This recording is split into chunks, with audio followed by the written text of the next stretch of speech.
al complet, només queden dos baixes i a més ja tenen data de reentré. Estem parlant que només a Vidal i Keita ara mateix són jugadors baixa al Barça i tant de bo que sigui així perquè estem en un moment determinant de la temporada. Sí, hi ha hagut teràpia de grup pro Henry perquè veuen que realment el Titi Henry ha arribat molt tocat a la selecció francesa. Xiulat a França, no? Xiulat a França. Aplaudit Iniesta. Aplaudit Iniesta amb aquestes declaracions que va fer a l'equip que ara, diuen que no les ha fet. Jo crec que si les publica l'equip són certes i 100%.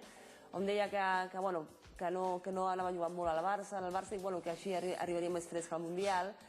Clar, això són unes declaracions molt fortes. I que no li importava no jugar. Que no li importava jugar, que era conscient que no podia jugar perquè hi havia jugadors millors que ell. O sigui, ja com un pasotisme o...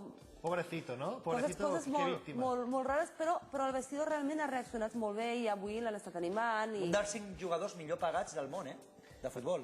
Uno de los exjugadores mejor pagados del mundo. Sí, però Albert, ja no és jugador. Albert, no és culpa d'ell, cobrar això. És a dir, jo no, crec que és està culpa... clar. Però l'actitud aquesta sí. Sí, però com a mínim demostrar ganes, no? L'actitud sí, però el sou que té, jo crec que la culpa és de la persona, en aquest cas el Ferran Soriano, és que el va anar a buscar en el seu moment per tapar una temporada que va ser un fracàs, que el va fitxar a un preu desorbitat per un jugador de 30 i pico d'anys que ja ho havia guanyat tot i havia fet tota la seva carrera.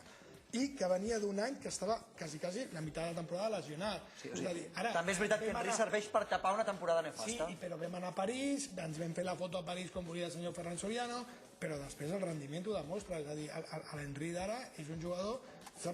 Mira, jo sempre ho comparo. Serà que parles de Soriano? Han sortit els números d'Spanair, no? No, el que ha sortit és el senyor Perrin denunciant a la cadena COPE que hi ha quasi 2 milions d'euros amb espionatge. Però Spanair beneficis no té, no?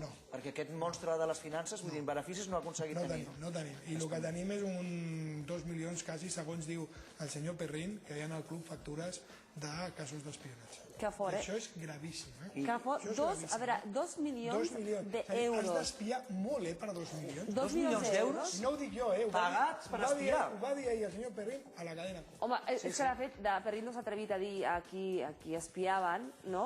En aquest cas ha dit, seran els boixos, però la veritat és que sempre s'ha parlat que qui va encarregar l'espionatge del Sandro Rosell va ser el Ferran Soriano. 2 milions d'euros, Cristina, són...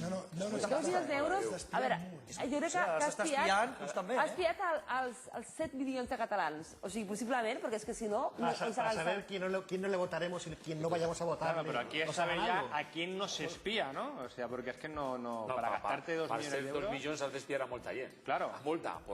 Y contratar a James Bond, mínimo. Claro, pero todo eso también en beneficio de una persona, una serie de personas, tampoco en beneficio del barcelonismo, lógicamente, ¿no? A mí lo que me gustaría ver son las cuentas del Barça